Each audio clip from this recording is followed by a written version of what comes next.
Sir हमने last class में अच्छी खासी जो है वो चीज़ें छोटी छोटी कवर कर ली थी। मैंने एक घर से होमवर्क दिया था करने के लिए, वो कर लिया था? हैं? नहीं किया? किया? कर लिया था, सही हो गया था, सोल्यूशन उसके पीछे ही लगा हुआ था। अच्छा देखो, मैं ना आपको एक बड़ी इंटरेस्टिंग बात बताता हूँ। आपको पता है इंसान और जानवर में क्या फ़र्क है? इंसान और जानवर में एक फ़र्क है, इंसान अपनी गलती से सीख के ना चीज़ें सही कर लेता है। इंसान अपनी गलती से चीज़ें सीख के सही कर लेता है, और बहुत अच्छे इंसान दूसरों की गलती से भी सीख के चीज़ें सही कर लेते हैं। तो जो पुराने बच्चे फेल हुए, अगर उन्होंने अभी भी होमवर्क नहीं किया तो भाई मैं उनको कहूँगा आप घर चले जाओ, आप यूट्यूब से पढ़ लो, पैसे ज़ाया नहीं करो अपने। और नए बच्चे हैं ना, तो इनकी गलतियों से सीखो जो तुम्हारे साथ बैठे हुए फेल होने के बाद। सर आपकी और सर आकाश की क्लासेस पैरेलल लेनी चाहिए या किसी एक टीचर की? ये बेटा आपकी अपनी मर्ज़ी है। अगर आपकी किसी एक टीचर से ज़्यादा अच्छी अंडरस्टैंडिंग बनी हुई है, आप उसी से ले लो। जल्दी आपको कोर्स कंप्लीट करना है, दोनों से ले लो, ये आपकी अपनी मर्ज़ी है। ठीक है, हमने आपको एक फ़ी में 2 फैसिलिटीज़ दी हैं, वो बाज़ औक़ात कन्फ्यूजन का बाइस बनती है स्टूडेंट्स में, लेकिन इसको क्लियर कर लेते जैसे आपको बेहतर लगे। ठीक है, मेरे साथ पढ़ना है मेरे साथ पढ़ लो पूरा कोर्स, आकाश के साथ पढ़ना है आकाश के साथ पढ़ लो, दोनों के साथ पढ़ना दोनों के साथ पढ़ लो, किसी के साथ नहीं पढ़ना किसी के साथ नहीं पढ़ो। अच्छा जी, सर हम बात कर रहे थे कि हमारे पास सर हमने क्या क्या देख लिया था लास्ट टाइम? इन्वेस्टमेंट प्रॉपर्टी की कॉस्ट में क्या क्या चीज़ें हमने कैपिटलाइज करनी है, ऐसा, और क्या क्या चीज़ें कैपिटलाइज नहीं करनी। अच्छा, हमने टैक्सेस के अंदर पढ़ा था कि वन टाइम टैक्स हमने कैपिटलाइज करना है, और वो भी कैसा होना चाहिए? Non refundable, non adjustable. ठीक है जी। स्टार्टअप कॉस्ट में चाहे बिजनेस प्लानिंग है, चाहे रिसर्च कॉस्ट है, चाहे प्रोटोटाइपिंग की कॉस्ट है, चाहे प्री प्रोडक्शन मार्केटिंग है, चाहे पोस्ट प्रोडक्शन मार्केटिंग है, ये सारे हमने क्या कर देने? एक्सपेंस आउट करने, इनको कैपिटलाइज नहीं करना। इनिशियल ऑपरेटिंग लॉसेज भी हमने क्या करने? नहीं कैपिटलाइज करने, एक्सपेंस आउट कर देना, ऐसा है। चले जी, हमने आज एक स्टेप और आगे जाना है। सर अपने पास हेडिंग डालें एबनॉर्मल लॉसेज, स्क्रीन शेयर नहीं हुई है, क्या हेडिंग डालोगे?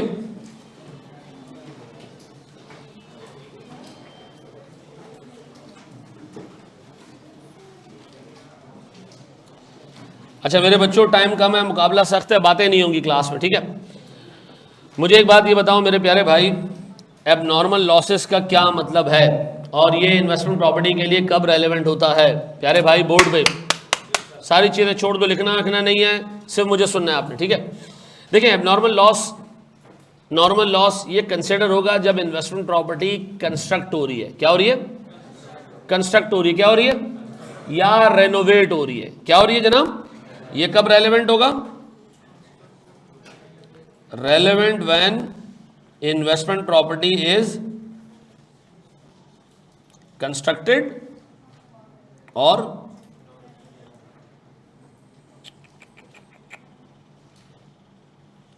रेनोवेटेड। ठीक है जी, यानी कोई कंस्ट्रक्शन का काम अगर प्रॉपर्टी में चलेगा तो तब एबनॉर्मल लॉस और नॉर्मल लॉस का कॉन्सेप्ट आएगा हमारे सामने। अच्छा है क्या? सुनना जरा गौर से। मुझे एक बात बताएं सर, 2 मिनट ना इन्वेस्टमेंट प्रॉपर्टी की एग्जाम्पल को हटा के मैं एक छोटी सी एग्जाम्पल आपको दे रहा हूँ। सर मुझे हर रोज़ ना एक पीस मिलता है जनाब लेदर का, और मुझे कहा जाता है कि जी इससे जूते बनाने। एक लेदर का पीस मिलता है और उससे मुझे क्या बनाने? जूते बनाने। इस लेदर के पीस से आराम से 100 पेयर्स बन सकते हैं जूतों के, 100 जूते बन सकते हैं। ठीक है, और मैं सर लगा रहता हूँ 100 जूते बनाते, आहिस्ता आहिस्ता आहिस्ता आहिस्ता बनाते बनाते रात के कोई 12-1 बजा देता हूँ रोज़। तो जो सप्लायर है, जो मतलब मुझसे ये काम करवा रहा है, मैन्युफैक्चरर है, उससे मुझे कहा यार इस तरह काम नहीं चलेगा, आप ना 5:30 बजे तक 100 जूते बना लो। मैंने कहा भाई 5:30 बजे तक अगर मैं काम करूँगा ना तो मुझे बहुत स्पीड से काम करना पड़ेगा, स्पीड से काम करूँगा तो ये हो सकता है कि जूते क्या हो जाएं? ख़राब हो जाएं। उसने कहा कोई मसला नहीं है। अब बताओ मैं रोज़ 100 पेयर्स बनाने के लिए जाता हूँ ना, तो सर 2 पेयर्स जो है वो रोज़ ख़राब हो जाते हैं, और इस पर मेरा कंट्रोल नहीं है। जितनी स्पीड में काम होगा भाई 2 जूते ख़राब होंगे ही होंगे। मुझे बताओ ये 2 जूते क्या हैं? ये नॉर्मल लॉस है। ये क्या है जनाब? नॉर्मल लॉस है। यानी आम हालात में जितनी स्पीड पे काम हो रहा है ये लॉस आता रहेगा। क्या इसको अवॉइड किया जा सकता है? हाँ ना, आपने को अभी मैंने बताया कि यार आप थोड़ा सा लेट काम कर लो, सुकून से काम कर लो, थोड़ा डेलिकेटली काम कर लो, एहतियात से काम कर लो, तो ये लॉस क्या हो जाएगा, सेव हो सकता है। ठीक है जी, मैं इस पर कॉस्टिंग की बात नहीं कर रहा। मुझे एक बात बताइए, ये 2 यूनिट का लॉस, 2 पेयर्स का लॉस जनरली आएगा ऐसा। अब मुझे एक बात बताएं, व्हाट इफ कि हमने किसी दिन जो है वो नींद में टुन हो के हम काम कर रहे थे और हमने जो है वो एक और पेयर खराब कर दिया। अब आप कोई पूछे कि लॉस कितना है, तो मैं कहूँगा 3 यूनिट, उसमें से 2 क्या है और 1 क्या है, एबनॉर्मल है। ये बात समझ आती है? अब बताओ what is normal loss? Normal loss है क्या सर? जनरली एक्सपेक्टेड लॉस, ये हमारे पास क्या है जनाब, नॉर्मल है। और एबनॉर्मल लॉस क्या है जी? Other than normal loss. Normal loss, normal loss normal loss है, और एबनॉर्मल लॉस क्या है sir? Any loss that is beyond, that is in excess of normal loss, ऐसा। अच्छा, अब गौर से सुनना मेरे प्यारे भाई, ये मेरे पास एक बिल्डिंग है जो मैं बना रहा हूँ, ठीक है जी। मैंने इसके लिए ख़रीदे ब्लॉक्स, 500 ब्लॉक्स, और एक ब्लॉक मुझे पड़ा से 2 रुपए का। कितना खर्चा हुआ? 1000 का, ठीक है जी। अच्छा, मुझे पता है कि जब ये ब्लॉक्स लेके मैं लेके आऊँगा बिल्डिंग बनाने तक, और बिल्डिंग बन रही होगी, इट इज़ एक्सपेक्टेड कि इसमें से 5 या से 50 ब्लॉक्स क्या हो जाए, 50 नहीं करते, ज़्यादा हो जाएगा सर, 30 ब्लॉक्स क्या हो जाए, ख़राब हो जाए। 30 ब्लॉक्स क्या हो जाए, ये नॉर्मल है। हर 500 में से 30 क्या हो जाते हैं, टूट जाते हैं, हाथ से गिर जाते हैं, मजदूर के ख़राब हो जाते हैं, ठीक है जी। मुझे बताएं सर, जनरली कितने ब्लॉक बिल्डिंग का पार्ट बनते हैं? 470, ऐसा। इस दफ़ा क्या हुआ कि 20 ब्लॉक हमारी गलती से XYZ रीज़न की वजह से ज़्यादा ख़राब हो गए। अब बताओ हमारे टोटल ब्लॉक्स जो जाके इस बिल्डिंग में लगे वो कितने? अच्छा, अब मैं आपसे ये कह सकता हूँ कि जो टोटल 500 ब्लॉक्स आए थे उसके 3 हिस्से बन गए। एक हिस्सा है जी 450 का, जो जाके बिल्डिंग में लग गए। इनकी कॉस्ट कितनी है 2 रुपये के हिसाब से? 900 रुपये। ये तो बिल्डिंग में जाके लग गए, ये तो बात ख़त्म होगी, ठीक है जी। 30 मेरे पास क्या है, ये नॉर्मल लॉस है। ये 30 बिल्डिंग में जाके नहीं लगे, इसकी वैल्यू कितनी है? 60। और 20 क्या है मेरे पास? Abnormal loss. एबनॉर्मल लॉस की वैल्यू कितनी है? ये भी अनफॉर्चुनेटली बिल्डिंग में जाके नहीं लगे, ऐसा। सर स्टैंडर्ड आपसे कहता है कि जो बिल्डिंग में लग गए ना, इनकी वैल्यू तो प्रॉपर्टी में डाल दो। और जो नॉर्मल लॉस है ये भी एक्सपेक्टेड है, होता रहेगा, इसको भी आप प्रोडक्शन कॉस्ट का पार्ट बना लो। भाई होता रहेगा, ये हमारा कंट्रोल ही नहीं है इसके ऊपर। तो इस लॉस को इमीडिएटली रिकॉर्ड नहीं करेंगे हम। क्या करेंगे? इसको हम इन्वेस्टमेंट प्रॉपर्टी की कॉस्ट में डाल देंगे, और ये ओवर द पीरियड क्या होगा, डेप्रिशिएट हो जाएगा। इसको हम इमीडिएटली एक्सपेंस आउट। सर लेकिन जो एबनॉर्मल लॉस है ना, ये क्या है हमारी? ये हमारी गलती है, या ये XYZ रीज़न है सर, ये नहीं होना चाहिए था, इट वॉज नॉट एक्सपेक्टेड, ये ज़्यादा हो गया है, ये मेनली हमारी गलती की वजह से भी हो सकता है। क्या इस गलती को प्रॉपर्टी की कॉस्ट में डाल के अगले 25 साल में फैला दें, या इसको इमीडिएटली एक्सपेंस आउट कर दें? तो याद रखिएगा, एबनॉर्मल लॉस क्या होगा, इमीडिएटली एक्सपेंस आउट हो जाएगा। इसका मतलब ये है कि सर मेरे पास जो गुड इनपुट है, जो कि इस केस में कितना है जी 450 यूनिट, ये क्या होगा जी, ये पार्ट ऑफ कॉस्ट बन जाएगा। सर जो मेरे पास नॉर्मल लॉस है, जो कि कितने यूनिट है, 30 यूनिट है, ये भी क्या बन जाएगा, पार्ट ऑफ कॉस्ट। सर जो एबनॉर्मल लॉस है, ये 20 यूनिट है, नहीं सर नहीं, ये पार्ट ऑफ कॉस्ट नहीं बनेगा। ये है कितने, 20 यूनिट्स। सर ये क्या हो जाएंगे, ये एक्सपेंस आउट हो जाएंगे, ऐसा। अब बताओ, कोई आपसे पूछे नॉर्मल लॉस क्या होता है? कैपिटलाइज। नॉर्मल लॉस क्या होता है? Capitalize. Abnormal loss expense out हो जाता है, ऐसा। नॉर्मल लॉस एक्सपेक्टेड लॉस है, एबनॉर्मल लॉस बियॉन्ड एक्सपेक्टेशन आ गया, ठीक है जी, ऐसे कह दो उसको। Sir other than normal loss, तो बताएं नॉर्मल लॉस कैपिटलाइज हो जाएगा, गुड यूनिट्स कैपिटलाइज हो जाएंगे, सर जो एबनॉर्मल लॉस है वो एक्सपेंस आउट हो जाएगा, ऐसा है। अच्छा ये कॉपी करना है तो कर ले सर, शाबाश। अच्छा एक चीज़ याद रखो, नॉर्मल लॉस की सबसे ऑथेंटिक डेफिनेशन क्या है? एक्सपेक्टेड लॉस, ठीक है जी। क्या लॉस? Expected loss. और सर हमारे पास एबनॉर्मल लॉस, उसकी सबसे ऑथेंटिक और technical definition other than normal loss, कहानी खत्म। कंट्रोल, एक्सपेक्टेड और ये कंट्रोल और कंट्रोल में नहीं होना, हमारी गलती, अल्लाह का अजाब, अल्लाह का इम्तिहान, ये चीज़ें नाम लेने की ज़रूरत नहीं है, ठीक है जी। एक्सपेक्टेड तो नॉर्मल, और बियॉन्ड एक्सपेक्टेड अगर आ गया सर लॉस ज़्यादा आ गया तो एबनॉर्मल, ठीक है जी मेरा बच्चे।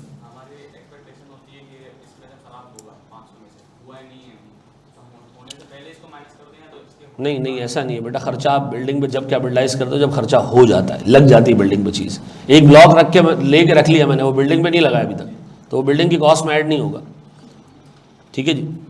रेन पे जो कंस्ट्रक्शन लॉस आता है वो क्या करेंगे, अगर सर हमारा रेन एक्सपेक्टेड एलिमेंट है प्रोडक्शन के अंदर, तो आप उस लॉस को क्या करेंगे, नॉर्मल कंसिडर करेंगे। अच्छा एक बात बताओ, जब मैं कहता हूँ इसको फॉरेन एक्सपेंस आउट कर दो, इसका मतलब क्या है? इसका आसान मतलब ये कि खर्चा जिस साल में हुआ है ना, उस साल के प्रॉफिट एंड लॉस में दिखा दो उसको, ठीक है। ऐसा नहीं कि काम करो 2 ब्लॉक गिरा, सब्र करो मैं एंट्री बना के आ रहा हूँ, इसका मतलब ये नहीं है, ठीक है ना। ये रेंट तक आपने इसको एक्सपेंस आउट कर देना, ठीक है। ऐसा है, आओ एक सवाल करके दो मुझे। देखो मेरी एक रिक्वेस्ट है, अगर मॉक का सवाल आया ना मुश्किल, फेल होने पे ना आपका एक गुर्दा नहीं निकाला जाएगा, फेल हो जाओ उसके अंदर, मसला नहीं है, उस पेपर में क्या कर दो, फेल हो जाओ, कोई टेंशन वाली बात नहीं है। मैं अभी तुम्हें ज़रा सा एक आइडिया दे दूं।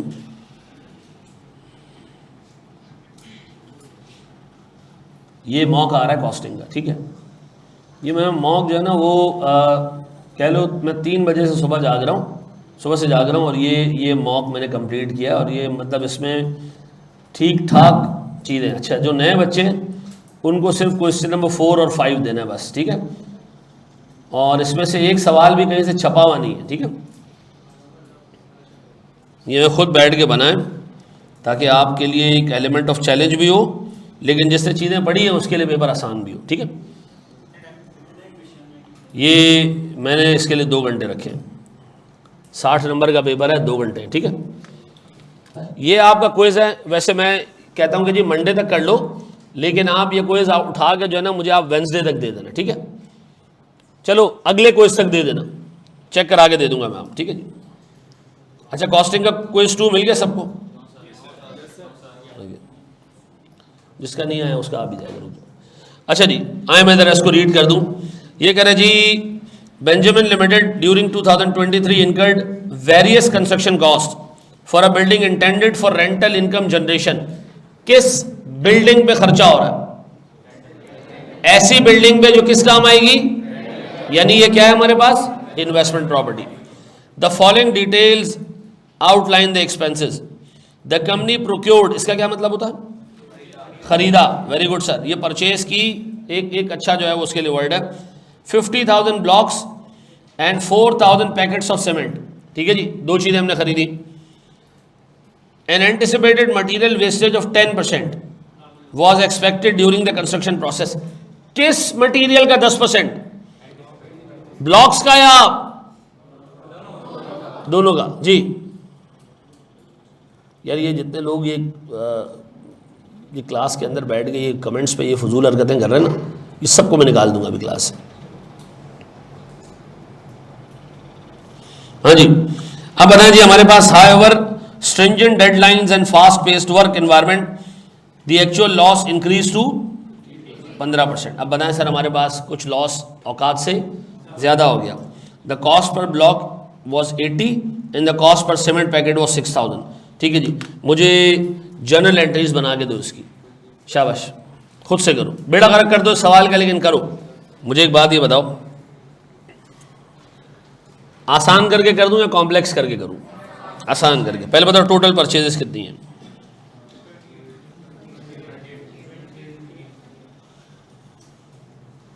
टोटल परचेजेज हैं सर 50,000 ब्लॉक्स हैं, कितने वाले? 80 वाले, और 4,000 हमारे पास पैकेट से 6,000 रुपए की सीमेंट की बोरी है। 4,000 है 6,000 है? 4,000 इंटू 6,000 ऐसा। अच्छा देखिए, सबसे अच्छी बात यह है कि लॉस सीमेंट में भी उतना ही है जितना ये ब्लॉक्स, अलग अलग नहीं है, तो मैं दोनों को मिला देता हूं, ठीक है। अब बताएं टोटल परचेज कितने की होगी? 28 मिलियन, यानी तुम ऐसे कह रहे हो, ऐसा? अच्छा, इस 28 मिलियन में गौर तो सुनना, मेरे पास 85% गुड इनपुट है, ऐसा? मेरे पास 10% नॉर्मल लॉस है और मेरे पास 5% अब नॉर्मल लॉस है। ये बताओ कि 28 मिलियन का 85% कितना होता है? 23 इसी 28 मिलियन का 10% और इसी 28 मिलियन का 5% वुड भी 1.4 मिलियन, ऐसा? बोर्ड पे देखो, लिखो मत, लिखो मत, लिखो मत, छापा खाना खोला हुआ, ये आपको पीडीएफ मिल जाएगा, पहले फोकस कर लो यहाँ पे। मुझे बताओ, सबसे पहले मैंने मटेरियल खरीदा होगा तो मैंने अपने पास एंट्री पास की होगी रॉ मटेरियल डेबिट, ऐसा? कितने से? 28 मिलियन से। और कैश या पेबल क्रेडिट कितने से? 20। फिर मेरे प्यारे बच्चों हमने क्या किया होगा? हमने कहा होगा जी इसमें से कुछ खर्चा इन्वेस्टमेंट प्रॉपर्टी पे लग गया। कितना खर्चा? सर 23.8 मिलियन भी लग गया और 2.8 मिलियन भी लग गया। 23.8 मिलियन भी लग गया और 2.8 मिलियन भी लग गया। कितना? 26 पॉइंट, ऐसा? बाकी क्या है जी? एब नॉर्मल लॉस। ये कहां जाएगा? पीएनएल में। कितना? बाकी क्रेडिट क्या करूं? कैश क्यों? मनुष्य ऊपर रॉ मटेरियल खरीद लिया है ना, कैश क्यों?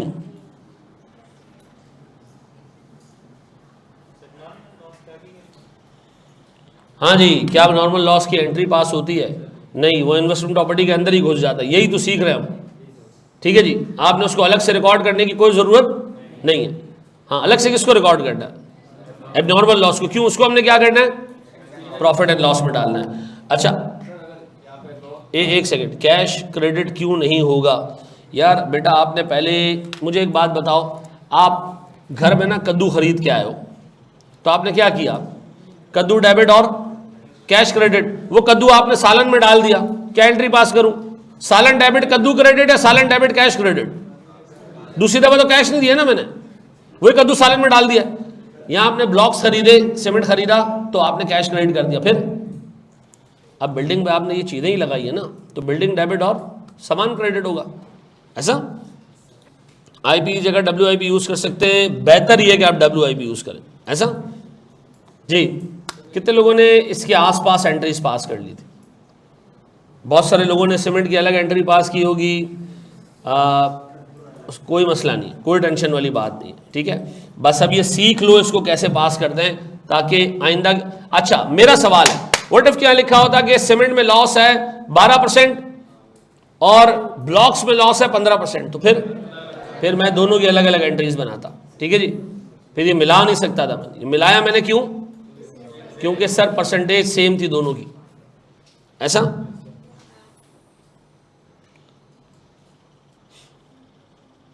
अगेन सर बताया मैंने कितने ब्लॉक खरीदे? 50,000। और मैंने कितने सीमेंट की बोरियां खरीदी है? टोटल खर्चा कितना हुआ? 28 लाख। इस 28 लाख में से 15% आया लॉस। इस 15% में से 10% है जायज लॉस, हलाल, और बाकी हराम। हराम को आपने क्या करना है? पीएनएल में डाल देना है, और जो हलाल है इसको आपने इन्वेस्टमेंट प्रॉपर्टी में डाल देना है। कहानी खत्म, ऐसा? Very good. Investment property as an asset debit हो रहा है एक्सपेंस। तुम लोगों को यकीन करो बहुत सीरियस अकाउंटिंग के इश्यूज हैं। मुझे एक बात बताओ, इन्वेस्टमेंट प्रॉपर्टी एसेट होता है या एक्सपेंस होता है? एसेट है ना मेरा बच्चा, एक्सपेंस क्यों है? ये तो आगे हमने 25 साल इस्तेमाल करनी है ना प्रॉपर्टी, तो ये एक्सपेंस कैसे हो गया? 50,000 का 10% क्यों नहीं लिया? भैया मैं उर्दू ज़ुबान में इसको दोबारा एक्सप्लेन करने की कोशिश करता हूँ। हमने सीमेंट और ब्लॉक्स को मिला के एक साथ एंट्रीज पास कर ली, लंबी नहीं की हमने, ठीक है जी। हमने दोनों की कॉस्ट निकाल ली, इंस्टेड के हम नंबर्स पे जाएं कितने ब्लॉक खराब हुए और फिर उसको वैल्यू दें, हमने क्या किया, दोनों को मिला के एंट्रीज पास कर ली, ठीक है जी। तो इसलिए मैंने 50,000 का 10% नहीं लिया, मैंने क्या किया 28 मिलियन का 10% ले लिया। डने जी, हाँ जी, बड़े हम आगे दोस्त। आओ मेरे प्यारे बच्चों, ये एक बहुत ही बेसिक चीज़ थी, लेकिन मुझे ज़रूरत पड़ रही है कि मैं एक और सवाल ऐसा दे दूँ, ठीक है। आ जाओ मेरा प्यारा बच्चा। अब यहाँ सीमेंट और उसकी जगह हम क्या करेंगे, स्टील और सरिया डाल देंगे, ठीक है जी। बड़े हम आगे, चलो भाई, मैं मेरे ना पूरे सेशन में मैं डांटता रहूँगा, ये मेरी नेचर में, ठीक है बच्चों, आप लोगों को, ठीक है। उसकी वजह ये है कि आप लोगों में से ना एक बीमारी निकालनी है, और वो बीमारी है बीच में गुम जाने की। ये अगर बीमारी ख़त्म हो गई ना, आप फिल्म देखते हो ना, कितना आपका इंटरेस्ट लगा होता है, इंटैक्ट होता है, आप हिलते नहीं हो वहाँ से। ये वाला इंटरेस्ट अगर आपने यहाँ डाल दिया ना लेक्चर्स के अंदर, तो हो गया काम, पहले अटेम्प्ट में पास हो जाओगे। सर एक बिल्डिंग हम बना रहे हैं, गौर से देखना। उसके लिए हमने ख़रीदे 20,000 ब्लॉक्स,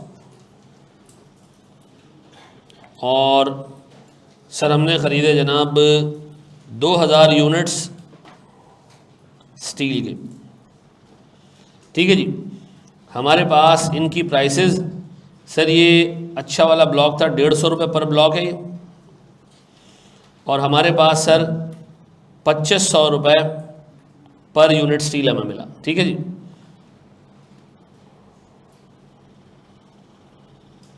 सर हमारा नॉर्मल लॉस होता है आमतौर पे 5%, लेकिन हमारा एक्चुअल लॉस निकला है 8%, ठीक है जी। मुझे ये बताएं कि सारा हमने जो है वो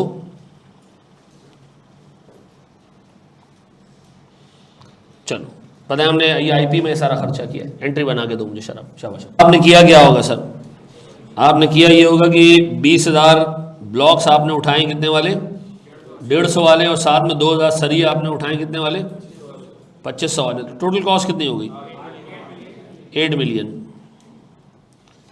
अब मैं ख़तरनाक कैलकुलेशन करूं, परेशान तो नहीं हो जाओगे। इसमें से एक काम करो, अब नॉर्मल लॉस है ना 3% का, ये निकाल लो। कितना, 2,40,000 पक्का। अच्छा बाकी क्या बचा, 7 पॉइंट, ये मेरे पास गुड इनपुट और नॉर्मल लॉस मिला के, बस यही तो मुझे चाहिए। ऐसी एंट्री पास कर लूँ, इन्वेस्टमेंट, प्रॉपर्टी डेबिट, सही कर रहा हूँ मैं, गलत तो नहीं कर रहा। अब आप बोलोगे यार इस बंदे का कोई दीन ईमान नहीं है, ठीक है जी। अब नॉर्मल लॉस कितने का, 2 लाख, और मेरे पास सर अब एक बच्चा परेशान है, रॉ मटेरियल आने की एंट्री तो पास नहीं की सर ने। कर लो पास यार, कोई फ़र्क नहीं पड़ता इससे, मैंने नहीं किया, आप कर लेना पास, ठीक है पक्का जी। कितने लोगों ने ये एंट्री आप सही बना ली। अब क्या गलती हुई, कुछ लोग ये हाथ नहीं उठे, क्या गलती क्या हुई अब तक हैं, अभी तक यहां तक पहुंच नहीं पाए क्या,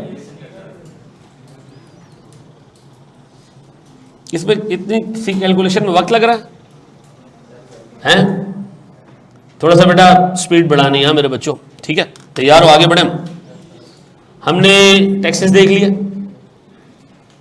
कौन से टैक्सेस नहीं लेने आपने, रिफंडेबल और एडजस्टेबल। लेने कौन से, नॉन एडजस्टेबल, नॉन रिफंडेबल।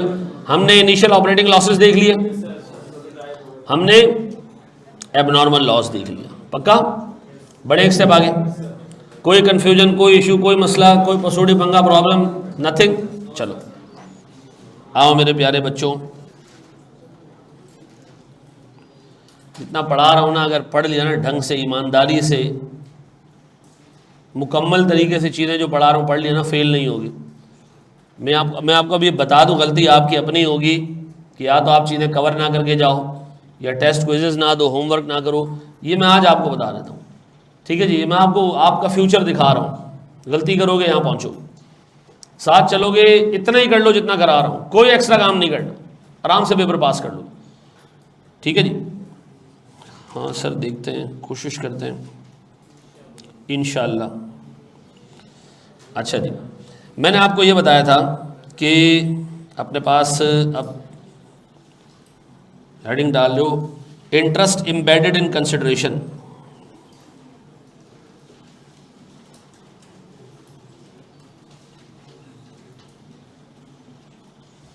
यार आप लोग ये सोच रहे होंगे कि ये सारी चीज़ें भी क्या स्टैंडर्ड में थी। मैंने ना आई कैप की स्टडी टेक्स्ट के एक एक वर्ड के ऊपर, जहाँ मुझे लगा मुझे एक्सप्लेन करना चाहिए ना, मैंने सवाल बना दिया आपके लिए, ठीक है जी। देख लेना इसको ज़रा। हाँ अब्दुल हसीब, एबनॉर्मल गेन हमारे कोर्स का पार्ट नहीं है। अच्छा, एक बच्चे को तो यही समझ नहीं आ रहा है एबनॉर्मल लॉस कहाँ से आया। यार अगर एक बंदे ने आपको कहा कि 5% तक आप ख़राब कर सकते हो चीज़ें, आपने 8% ख़राब कर दी, तो बेटा आजकल 8 में से 5 निकालने पे देखो आज मई के महीने में क्या आ रहा है। हाँ यार देखो, इतना भी अगर मैं नहीं एक्सपेक्ट कर सकता हूँ, मुझे बता दो, मैं फिर ये कैलकुलेशन भी ना करके दिखाया करूँ कि 8 में से 5 निकलता है तो 3 आता है, या ये कर लोगे। अच्छा हम खुल के बात करेंगे, हाँ मतलब अगर ये 3% नहीं समझ आया तो फिर मुझे बता दो, उस लेवल पे आगे मैं पढ़ाऊँ, या ये 3% सबको पता था। अच्छा शर्माना नहीं है भाई, डॉक्टर आपसे बहुत सारी चीज़ें पूछता है जब आप बीमार होते हो, ठीक है जी। तो वहाँ आपने शर्माना नहीं होता है, बताना होता है कि भाई ये भी हो रहा है और वो भी हो रहा है, ठीक है जी। आप इस वक्त समझें आप एक डॉक्टर के सामने बैठे। हाँ भैया, सर आपने इस क्वेश्चन में ना बताया हो, अगर क्वेश्चन में ना बताया हो नॉर्मल या एबनॉर्मल, देखो जो बंदा आई कैप का क्वेश्चन बनाता है ना, एक तो वो होता चार्टर्ड अकाउंटेंट, बोंगा नहीं होता, वो इस तरह नहीं कर सकता कि बताया ही नहीं कि नॉर्मल कितना है एबनॉर्मल कितना। अगर चलो ना बताया, सिर्फ लिख दे लॉस, क्या ट्रीट करोगे उसको? हमेशा एबनॉर्मल। अगर वो कहता है ना लॉस, तो वो हाईलाइट कर रहा है कि इसको कॉस्ट में मत डालना। अगर वो लिख के देता है ना खाली लॉस, नहीं बताता ये नॉर्मल है एबनॉर्मल है, क्या अज्यूम करोगे? ये एबनॉर्मल है, नॉर्मल नहीं है। नॉर्मल होता तो बताता ही नहीं, एबनॉर्मल है तभी तो बता रहा है कि इसको कॉस्ट में नहीं डाल देना कहीं, ऐसा। बिल्कुल ठीक, बिल्कुल ठीक मेरे बच्चों, या अल्लाह तेरा शुक्र है। सर इंटरेस्ट एम्बेडेड, एम्बेडेड कहते हैं शामिल होने, कंसिडरेशन जो आप प्रॉपर्टी खरीदने के लिए पैसा दे रहे हो, यानी जो आप प्रॉपर्टी खरीदने के लिए पैसा दे रहे हो उसमें अगर सूद शामिल है, सूद कैसे शामिल होगा? और सुनो, ये मैं हूं सर, मैंने एक प्रॉपर्टी खरीदी, बिल्डिंग खरीदी, और बिल्डिंग खरीदने के लिए आज 1 जनवरी 2022 को मैंने 100 रुपये पे किए, कितने? और जो बिल्डिंग का सेलर था उसको मैंने कहा 1 साल बाद 1 जनवरी 2023 को मैं आपको 100 रुपये और दूंगा। उसने कहा वेरी गुड। और मैंने कहा 1 जनवरी 2024 को मैं आपको कुछ भी नहीं दूंगा, और 1 जनवरी 2025 को एक दफ़ा फिर मैं आपको 100 रुपये दूंगा। तो उसने कहा भाई ये दरमियान में क्यों गायब हो गए? मैंने कहा भाई काम है, पैसे की ज़रूरत है, तो ये शेड्यूल है। अब बताओ ये जो पैसे देर से मिल रहे हैं, मैंने आपको बताया कि 12 महीने या उससे आगे अगर पैसे मिलेंगे उसमें हम अज्यूम करेंगे कि सूद शामिल है, उसकी हम क्या करेंगे, प्रेजेंट वैल्यू निकालेंगे। क्या निकालेंगे? अच्छा, प्रेजेंट वैल्यू। कैसे? पहले वाली की प्रेजेंट वैल्यू निकालें? नहीं, ये तो आज है ना, ये तो आज है, इसकी प्रेजेंट वैल्यू निकालें। सर इसको डिवाइड करते हैं, किससे? 1 प्लस से 10%, रेज़ टू द पावर 1। इसका क्या करें? छोड़ दें sir, 1 plus 10% raise to the power 3। Very good sir. बताएं सर क्या आ रहा है? ये है 100, ये 91 कर लें, और ये 75। एक 91 है, एक 75 है। हेलो, 260। तो बताओ हम आईपी को किस पे रिकॉर्ड करेंगे? इन्वेस्टमेंट प्रॉपर्टी कितने पे? 266 पे। अच्छा, कैश कितना दिया हमने आज के आज? 100 रुपए। 100 रुपए आज दे दिए। बाकी क्या है सर हमारे पास? बाकी पेबल है कितना? अच्छा, लेकिन सर पेबल तो 100 और 100 200 है, आपने 166 रिकॉर्ड किया, ऐसा क्यों? देखो, अभी तुम लोग थोड़े से टाइम बाद ना जाओगे FAR 2 में, तो तुम एक चीज सीखोगे कि जब लायबिलिटी को प्रेजेंट वैल्यू पे रिकॉर्ड करते हैं तो उससे अमाउंट छोटी हो जाती है। कोई टेंशन नहीं, ये वक्त के साथ साथ आप क्या करोगे, इसको बढ़ाते जाओगे, आहिस्ता आहिस्ता बढ़ाते जाओगे। कैसे बढ़ाते जाओगे, ये आपके कोर्स का पार्ट इस वक्त नहीं है। तो बताओ हम सिर्फ करेंगे क्या? जब भी हमने इन्वेस्टमेंट प्रॉपर्टी खरीदी, पैसे हमने पे किए 12 महीने या उससे बाद, तो हमने क्या करनी है, उसकी प्रेजेंट वैल्यू निकालनी है। जो पैसा अभी दे दिया उसके लिए कैश क्रेडिट कर दो, और जो पैसा देर से देना है उसके लिए पेएबल रिकॉर्ड कर लो। ऐसा क्या ये काम कर लोगे? अगर मैं आपको, चलो शाबाश, इंटरेस्ट बाद में हम देखेंगे, वक्त के साथ साथ ये 166 जब 200 तक पहुंचेगा ना, इस पर सूद बुक होगा। वो हमारे कोर्स का पार्ट, अनबाइंडिंग हमारे कोर्स का पार्ट नहीं है, ठीक है? तो हम अपने आप को उतना ही उस हद तक ही रखेंगे, खामखा कंफ्यूजन क्रिएट नहीं करूंगा मैं आपके लिए, ठीक है? कि आप बताओ ये 166 200 तक कैसे पहुंचेगा, ठीक है जी? एक बात बताओ, अगर मैं बैंक से लोन लेता हूं और सूद ही ना भरूं तो लोन क्या होगा? बढ़ने लग जाएगा। तो ये 166 पे जो आपने लायबिलिटी बुक की है ना, ये आहिस्ता आहिस्ता बढ़ते बढ़ते कहां तक पहुंचेगी, हमने उसके अभी उसकी रिकॉर्डिंग नहीं देखनी, ठीक है जी? बड़े हम आगे दोस्त, एंट्री दोबारा बना दें। बेटा मैंने प्रेजेंट वैल्यू निकाली ना, ये निकली भैया 266, ठीक है? ये मैंने डाल दी इन्वेस्टमेंट प्रॉपर्टी में। इसमें से मैंने कितना कैश अभी के अभी पे किया है? सर मैंने 100 रुपये का कैश पे किया है, तो मैंने 100 रुपये से कैश क्रेडिट कर दिया। बाकी अमाउंट जो मैंने पे नहीं किया उसके लिए लायबिलिटी आ गई, कितने की? 166 रुपये की। ऐसा ये लायबिलिटी मैंने आहिस्ता आहिस्ता जाके पे करनी है वक्त के साथ साथ। ऐसा क्या ये बात भेजे में बैठती है? अच्छा, मुझे एक बात ये बताओ, क्या आप लोगों ने इंट्रो में इस तरह की कोई चीज़ नहीं देखी थी जिसमें प्रेजेंट वैल्यू निकाल ली हो? हैं? क्या देखा था उसमें? डिसमेंटलिंग कॉस्ट पढ़ा है इंट्रो में तुम लोगों? टीचर, डिसमेंटलिंग कॉस्ट मैं इंट्रो प्री इंजीनियरिंग वाले को पढ़ना पड़ता है। हाँ जी, अब बताओ मेरे प्यारे बच्चों, जब भी मैंने पैसे बियॉन्ड 12 मंथ पे करने होंगे, मैं क्या करूंगा? प्रेजेंट वैल्यू निकालूंगा, उसके लिए मैं पेबल बुक कर दूंगा, और जो अभी कैश दिया वो मैं सीधा सीधा कैश क्रेडिट कर दूंगा। पक्का? आगे बढ़ो मेरे बच्चों, दूं एक सवाल इसके ऊपर। देखो मैं एक बात बताऊं, ये चीज़ें ना पेपर में अभी तक नहीं आई हैं, लेकिन अगर आप उसके कमेंट्स पढ़ो ना, वो कहता है बच्चे फेल होते हैं जब भी मैं नई चीज़ पूछता हूँ।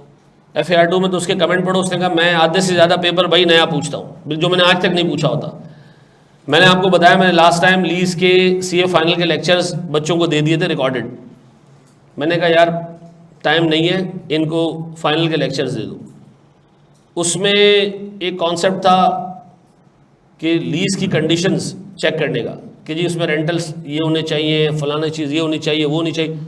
वो मैंने पढ़ा दिया था, किसी ने नहीं कवर किया था। अच्छा किताब में आई कैब की, वो आ गया जी 8 नंबर का। बच्चे बाहर आए, थैंक यू वेरी मच। मैंने कहा यार गलती से दे दिया था, अगर मैं कैफ के लिए पढ़ाता तो शायद मैं ये चीज़ें नहीं पढ़ाता। लेकिन उसके बाद मुझे एक चीज़ पता चल गई कि अगर आप आई कैप की किताब को, देखो मेरी अपनी भी किताब है लेकिन मैं बात कर रहा हूँ इस वक्त सिर्फ और सिर्फ आई कैप की किताब। आई कैप की किताब के आपने एक एक लफ्ज़ को कवर कर लिया ना, आप नहीं होते हो फेल, और मैं आपको ऐसा कवर करा दूंगा, ठीक है जी। लेकिन अल्लाह के वास्ते जो कवर करा रहा हूँ ना, साथ साथ करते जाओ बस, ठीक है। आगे बढ़ो सर, अगर 12 महीने की जगह 11 महीने और 28 दिन हो तो क्या करें? अच्छा, ये भी एक चीज़ सुन लो, अगर 12 महीने से एक दिन भी कम होगा ना, ऐसा नहीं है, जो मैं बोलने वाला हूँ पहले वो सुन लो, वर्डिक्ट अपने से नहीं दो। स्टैंड कहता है 12 महीने पे तो लाजमी प्रेजेंट वैल्यू निकालनी है, लेकिन अगर 12 महीने से कम हो ना तो फिर आपकी मर्जी, आप प्रेजेंट वैल्यू निकालें या ना निकालें। ऐसा उससे कंट्रोल किसके हाथ में दे दिया? आपके हाथ में दे दिया। लेकिन उससे कहा जैसे 12 महीने पूरे होंगे फिर आपने लाजमी प्रेजेंट वैल्यू निकालनी है। लेकिन अगर 11 महीने 28 दिन है, 11 महीने 27 दिन, आप फिर भी चाहते हो कि प्रेजेंट वैल्यू निकाल लो, आपकी मर्जी है, ठीक है जी। लेकिन 12 महीनों में क्या करना है, अब ये दिमाग में रखना, आपको पेपर में जो सवाल देगा ना उसमें मर्जी वाला सीन नहीं होगा, ठीक है जी। आओ मेरे प्यारे बच्चों, मैं इसको रीड कर रहा हूँ। ये कह रहे हैं jazz limited acquired a property intended for rental income. कितने की खरीदी हमने प्रॉपर्टी? 6 लाख एक साथ दे दिए? नहीं सर, हमने इसको 3 इंस्टॉलमेंट्स में देना है। फिर पहली installment 3 lakh at the time of acquisition, फिर दूसरी इंस्टॉलमेंट 1 साल के बाद कितने की? 1,60,000, फिर एक और साल के बाद कितनी, जो बाकी बच जाए। बाकी कितनी बचेगी सर? अब एक बच्चा कहेगा 1,40,000 कहाँ से आया, तो उस नशई के लिए 6 लाख, ठीक है जी। फर्स्ट इंस्टॉलमेंट कितने की? 3 लाख। सेकंड इंस्टॉलमेंट कितने की? 1,60,000। बाकी कितनी रह गई?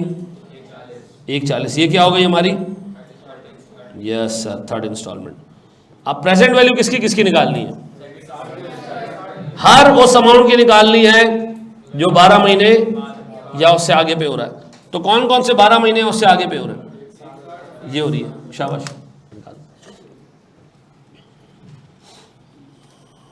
क्या आ रही है जी वैल्यू प्रॉपर्टी की? सर मेरे पास 3 इंस्टॉलमेंट्स हैं, एक अभी पे हो रही है 3 लाख, सर इसको हमने डिस्काउंट नहीं करना। एक पे होगी 1,60,000, इसकी हमने प्रेजेंट वैल्यू निकालनी है। This divided by 1 plus 6% raise to power 1, और 1,40,000 की एक और इंस्टॉलमेंट है, ये 2 साल बाद ड्यू हो रही है, तो 1 प्लस रेज़ टू पावर 2, 3 नहीं। बताओ जी मेरे बच्चों, टोटल क्या आ रहा है? 57,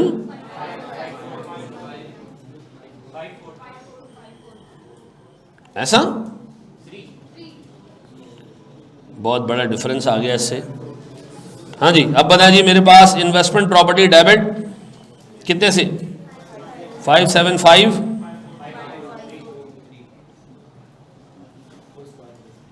और कैश कितने से गया? और बाकी? Very good sir, balancing figure payable में डाल दें, 275। अब एक नशे उठेगा, ये कैसे आया? बैलेंसिंग फिगर, ठीक है जी। कितने लोगों ने एंट्री खुद पास कर ली थी? तो बी प्रेजेंट वैल्यू निकालने में कौन सी बड़ी बात है। आगे बढ़ो, बढ़ जाए। आओ मेरे प्यारे बच्चों, अपने पास हेडिंग डालोगे इंसेंटिव टू लेसी। क्या हेडिंग डालोगे?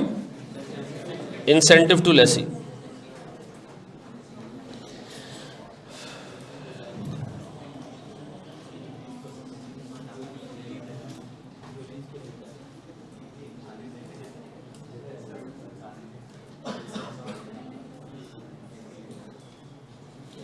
बोर्ड में देखना बेटा, ये एक थोड़ा सा इंपॉर्टेंट कॉन्सेप्ट है, तुम्हारी किताब में डला हुआ है, तो हमने देखना ये इंसेंटिव टू लेसी है क्या। गौर, लेसी किसको कहते हैं? किराएदार। क्या चीज?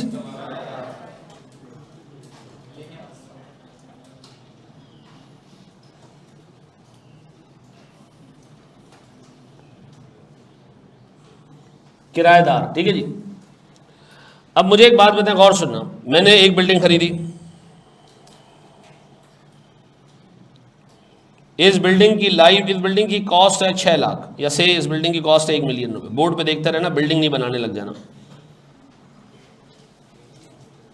इसकी लाइफ है से 20 साल, ठीक है जी। ये मैंने ARDD के सामने ये प्लॉट खरीद लिया और बिल्डिंग बना दी। खर्चा कितना हो चुका है अब तक? 1 मिलियन। चलेगी कितने साल? सर ये 20 साल चलेगी। डन। अब मिसाल के तौर पर मैं यही नीचे घूमता घामता, अहमद रज़ा मिल गया मुझे, ठीक है जी। कोई और बंदा पकड़ो यार, तुम्हारा क्या नाम है दोस्त? ओवैस मिल गया। अहमद रज़ा गलत बात हो जाएगी। ओवैस भाई हमें मिल गए। ओवैस भाई को हमने कहा, भाई ओवैस भाई आप हमारे स्टूडेंट हैं, आप यार बराबर में हॉस्टल में रहते हैं, ठीक है जी। ये हॉस्टल है, आप यहाँ रहते हैं, ठीक है जी। अज्यूम करो ये हॉस्टल जो है वो हमारे पास है कहीं लांडी वांडी में, ठीक है। अभी लाहौर वाले परेशान होंगे, लांडी क्या है? इलाके का नाम है बेटा, ठीक है जी। तो ओवैस भाई जो है वो लांडी में रहते हैं। कहाँ पर? हॉस्टल में। यहाँ क्लास लेने आए थे तो मैंने पकड़ लिया इनको। मैंने कहा आपको पता है एक ज़बरदस्त फैसिलिटी आई है, यहीं ARDD के बराबर में ही सामने ही हॉस्टल हमने बना दिया है, किराए पे दे रहे हैं हम इसमें कमरे, यहीं आ जाओ। वहाँ से लांडी आना जाना, इतना मेहनत मुशक्क़त। इसने कहा सर प्रॉब्लम है, मैं नहीं आ सकता। मैंने कहा क्यों? उसने कहा सर प्रॉब्लम यह है कि मेरा सामान है। क्या जनाब? सामान है सारा जो लांडी में पड़ा हुआ है, उठा के कौन लाएगा? सर आपको पता है अभी गर्मी देखें, हालत देखें। मैंने कहा एक काम करो, ये सामान हम तुम्हारा खुद उठवा देते हैं। मुझे बताया, मैंने रीलोकेशन के पैसे दिमाग में डाल दिए कि 3,000 रुपये देने पड़ेंगे। मैंने कहा वैसे आपका सारा सामान मैं आपको ला देता हूँ। ये मैं क्या दे रहा हूँ उसको? इंसेंटिव दे रहा हूँ, ठीक है जी। तो वैसे कहा अच्छा सामान आप ले आएंगे? मैंने कहा हाँ सामान ला के यहाँ तुम्हारे कमरे में डाल देंगे, और तो कुछ नहीं है। उसने कहा नहीं सर अब भी नहीं आ सकता। मैंने कहा क्यों? उसने कहा सर मैंने ये जो जिस हॉस्टल में मैं रहता हूँ ना, ये है खान हॉस्टल, ठीक है जी। और एक प्रॉब्लम है सर, यहाँ पर ना मेरा एक एग्रीमेंट है, इस खान भाई से एक एग्रीमेंट है कि 12 महीने से पहले ये जगह नहीं छोड़ूंगा, और अगर मैंने जगह छोड़ी, जल्दी छोड़ दी जगह, तो सर मुझे पैसों का भी नुकसान होगा। मैंने कहा कितना? उसने कहा जी सर मुझसे ना मुझे पेनल्टी पे करनी पड़ेगी कोई 5,000 की। तो अवैध से क्या कहा? पेनल्टी देनी पड़ी। मैंने कहा ये भी हम दे देते। अब भी कोई बहाना है या आना है तुमने? उसने कहा नहीं सर वो तो ठीक है, लेकिन थोड़ा ऐसा इनाम भी तो होना चाहिए। मैंने कहा क्या दें तुम्हें? उसने कहा जी सर मुझे एक दुबई का रिटर्न टिकट भी दे दें, ठीक है जी, या मुझे कोई जो है वो जो है वो कोई लैपटॉप वगैरह दे दें। मैंने कहा ठीक है एक लैपटॉप भी आपको दे देते हैं बेटा। ये आएगा जी कोई से 4,000 रुपये में। मैंने कहा अवैस भाई आप आ रहे हैं? अवैस ने कहा कि हाँ चले सही है सर, अब आप इतना इंसिस्ट कर रहे हैं तो उस्ताद भी हैं आप। अब मुझे एक बात बताएं, मैंने कितने पैसे इसके लिए पे किए? 12,000 रुपये। ये मैंने अपनी जेब से पे किए, और ये टेक्निकली मैंने किराएदार को क्या दिया? इंसेंटिव। अवैस ने कहा सर मेरा जब दिल करेगा मैं चला जाऊँगा। मैंने कहा एक झापड़ खाएगा आप, ये इतने पैसे जो तेरे को दिए किस लिए दिए? एग्रीमेंट करो। एग्रीमेंट हुआ जी 4 साल का। कितने का? 4 साल का। अब मुझे एक बात बताओ, मैंने प्रॉपर्टी अभी अभी खरीदी है कितने की? 1 मिलियन की, और 12,000 मैंने पहले किराएदार पे खर्चा कर दिया इतना। बताएं मैं अपनी इन्वेस्टमेंट प्रॉपर्टी को कितने पे रिकॉर्ड करूं? इसमें ये 12,000 नहीं डालूं? नहीं सर, मैं ईयर 0 पे एंट्री पास करूंगा। इन्वेस्टमेंट प्रॉपर्टी डेबिट कितने से? 1 मिलियन से। इसमें ये अमाउंट नहीं डालूंगा मैं। और कैश क्रेडिट कितने से? 1 मिलियन। ये प्रॉपर्टी कितने साल चलेगी? 20 साल चलेगी। ये जो 12,000 दिए ये कितने साल चलेंगे? ये 4 साल चलेंगे। तो इसके पैसे मैं इन्वेस्टमेंट प्रॉपर्टी में नहीं डाल रहा, मैं अलग से एक एंट्री पास कर रहा हूँ ईयर 0 पे। इंसेंटिव एसेट डेबिट, क्या चीज़? इंसेंटिव एसेट डेबिट कितने से? 12,000 से।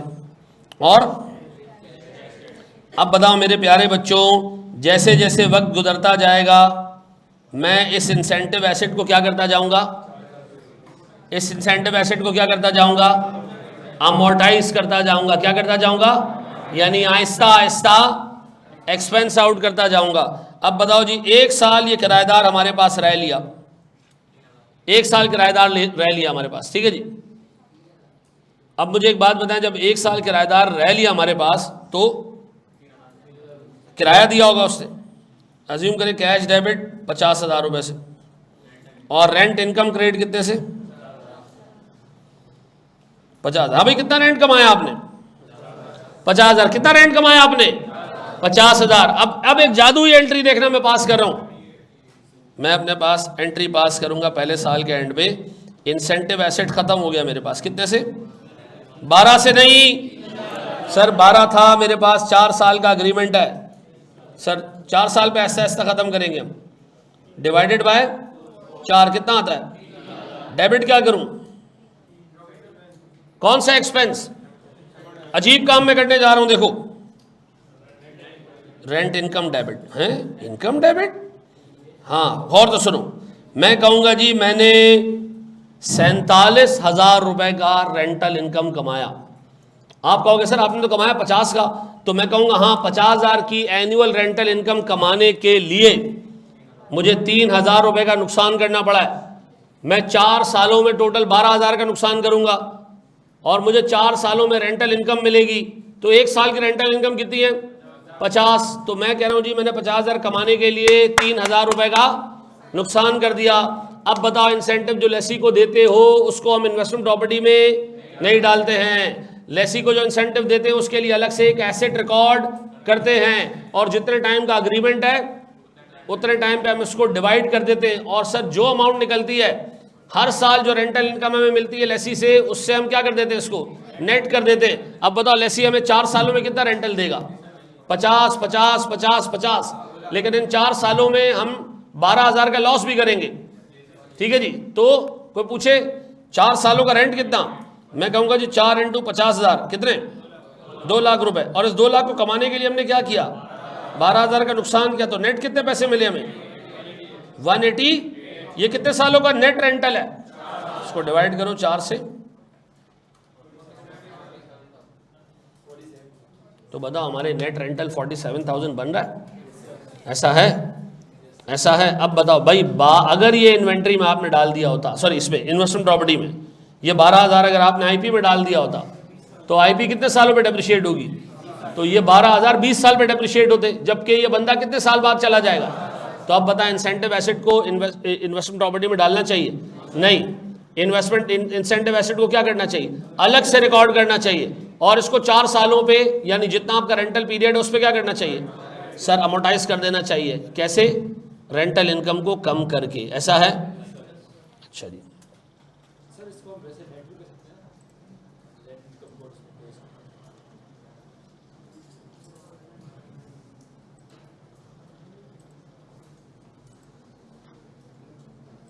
हाँ जी, बढ़े हम आगे दोस्त,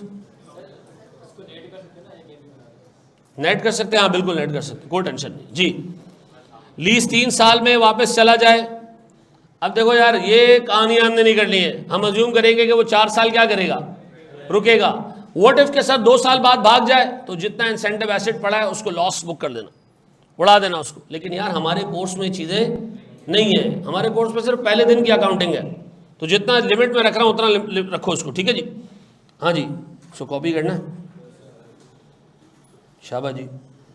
इम्पेयरमेंट में रिकवरेबल अमाउंट ज़्यादा आती है तो ऐड क्यों नहीं होती, इम्पेयरमेंट आप ये चेक करने के लिए, इम्पेयरमेंट चेक इसलिए की जाती है कि हम ये चेक कर लें हमें नुकसान तो नहीं हुआ, फ़ायदा बुक करने के लिए नहीं की जाती है कि रिकवरेबल अमाउंट ज़्यादा निकल आया तो चलो इनकम बुक कर लेते, ये नहीं करते भाई हम। अच्छा, इसको डिस्काउंटिंग नहीं करेंगे, इसका जिसने जवाब दिया मैं मान जाऊंगा। इस 12,000 को डिस्काउंट क्यों नहीं किया, तो मनुष्यों आज ही मिल गया है ना, क्यों डिस्काउंट करूं। सर वो 4 साल पे तो जा रहा है, 4 साल पे उसको एक एक्सपेंस कर रहे हो तुम, मिला कब है तुम्हें, तो क्यों डिस्काउंट कर रहे हो। ठीक है, चलो जी, तहा हो गया जवाब, आगे बढ़े हम। कौन सा वाला, हाँ, नेट करोगे तो कैश तुम्हारा 50 से डेबिट होगा, रेंटल इनकम 47 से कम होगी, अब रिकॉर्ड होगी, और 3,000 रुपये से इंसेंटिव एसेट क्रिएट हो जाएगा। आज का होमवर्क देख के करना। क्विज भी आज आप क्विज मैं आपको शाम को दूंगा, क्योंकि मैंने क्विज बनाया, उसमें टेक्निकल चीज़ें ज़्यादा डाल दी हैं। फिर जब मैं खुद करने के बाद एक अपने असिस्टेंट को दिया तो उसने कहा सर बच्चा रो पड़ेगा, इसको थोड़ा सा कम कर दें, कुछ बच्चों का तो पहला क्विज है। ठीक है, कॉस्टिंग में मैंने आसरा नहीं किया। ठीक है जी, मैंने आपको बहुत आसान इलाज बताया बेटा कि जो लोग मेहनत नहीं कर पा रहे हैं, ये अच्छा ये मुझे बताओ, इतनी सारी चीज़ें हमने पढ़ी आज, ये आप इसकी मिसाल है ना पेट्रोल की तरह है, और आपने जो है वो मोटरसाइकिल की टंकी का ढक्कन खुला रखा हुआ है, क्या होगा? उड़ जाएगा सर ये। तो ढक्कन बंद करने के लिए क्या करना है? घर जाके इसकी प्रैक्टिस करनी है, कल दोबारा इस पर सवाल आएगा, परसों दोबारा सवाल आएगा, ये एग्ज़ाम तक हर 5वें 6ठे दिन एक सवाल इस चीज़ के ऊपर आया करेगा। तो ये चीज़ आपके जहन में क्या हो जाएगी? पक्की हो जाएगी। ठीक है जी। लास्ट एंट्री का मतलब दोबारा बता दें, दोबारा सुन लो बेटा, मैं इसको दोबारा एक्सप्लेन करता हूँ। हमने 12,000 रुपये ना पे किए हैं 2 लाख रुपए कमाने के लिए। 12,000 रुपये पे किए हमने क्या करने के लिए? 2 लाख रुपए कमाने के लिए। तो बताओ सर, अगर मैं आपसे ये कहूँ कि 2 लाख रुपए कमाने के लिए 12,000 पे किए, तो नेट हमने कितने कमाई की है? 188,000। इसको मैं 4 से डिवाइड कर दूँ तो सालाना इनकम कितनी है? तो सर मेरे पास रेंटल तो 50,000 का आ रहा है। मैं कहूँगा जी मेरा रेंटल इनकम 50,000 का है, लेकिन इसमें 3,000 रुपये ऐसे हैं जो मैंने सर इंसेंटिव एसेट के तौर पे 12,000 रुपये रिकॉर्ड किए थे, मैं 3,000 रुपये से इंसेंटिव एसेट कम कर रहा हूँ, क्योंकि इंसेंटिव एसेट का मुझे बेनिफिट मिल गया। कैसे? क्योंकि हम ये बंदा घेर के लाए थे कितने सालों के लिए? 4 सालों के लिए। हमने इस बंदे पे खर्चा किया था कितना? 12,000। तो सर ये खर्चा हमें 4 सालों तक बेनिफिट देगा। क्या पहले साल का बेनिफिट मिल गया? हाँ सर, 50,000 रुपये दे के चला गया हूँ। ऐसा बढ़े हम आगे। आप मुझे FAR 1 पास करके दे देना, मैं आपको बताऊं इससे आधी मेहनत में FAR 2 पास हो जाएगा। आप मुझे सिर्फ FAR 1 पास करके दे दें, इससे आधी मेहनत में, मैं बिल्कुल एग्जैजरेट नहीं कर रहा। ठीक है जी, आप मुझे सिर्फ FAR 1 पास करके दे दें। इसकी नेट एंट्री का बेटा, अभी मैंने नेट एंट्री बतानी, एक और पेंडोरा बॉक्स खोल जाना है। अब इसको अलग अलग ही रखो। ये जो एंट्री में पास कर रहा हूं सिर्फ इस बच्चे के लिए, बाकी सब आंखें बंद कर लो। नेट एंट्री, कैश आया हमारे पास 50,000 का रेंटल इनकम। फिर हमने कहा जी हमारी नेट रेंटल इनकम कितने की है?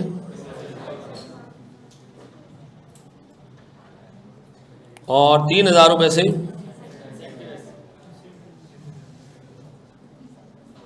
यही है, ये नेट एंट्री पास होगी। ठीक है जी, चलो मेरे प्यारे बच्चों, ये सवाल सॉल्व करके दो।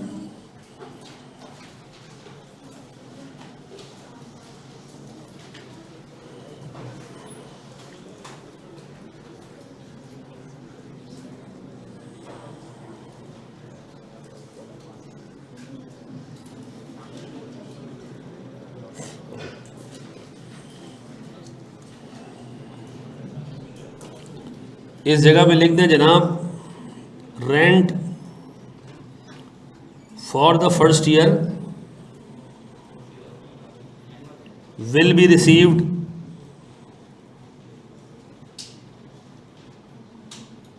इन मार्च 2024। शाबाश।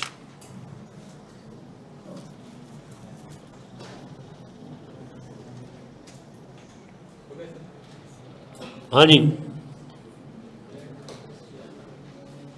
सर, इस इन्वेस्टमेंट प्रॉपर्टी के साथ क्या लेना देना है? यही सिखा रहा हूं कि कोई लेना देना नहीं है, इसको ऐड नहीं कर देना कहीं इन्वेस्टमेंट प्रॉपर्टी में।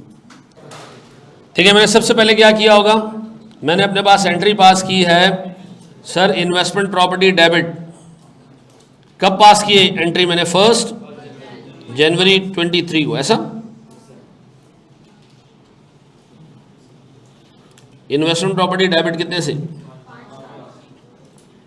और अच्छा, मैंने पहले दिन ही प्रॉपर्टी को रेंट पे नहीं दिया है सर, मेरे पास 1 मार्च तक जो है वो मुझे बंदा मिला, पहली मार्च तक आते आते कितने महीने हो गए थे? 3 महीने हो गए थे, 2 महीने? 2 महीने हुए, पहली मार्च 31 मार्च नहीं है, 2 महीने हो चुके थे। और अब उसके बाद सर मुझे गौर सुनना, सर मैंने 40,000 रुपये की क्या पे की? रीलोकेशन कॉस्ट पे की। किस तारीख को? क्या एंट्री पास की? पहली मार्च को मैंने। Incentive asset debit, very good sir. कितने से? और यही चाहिए।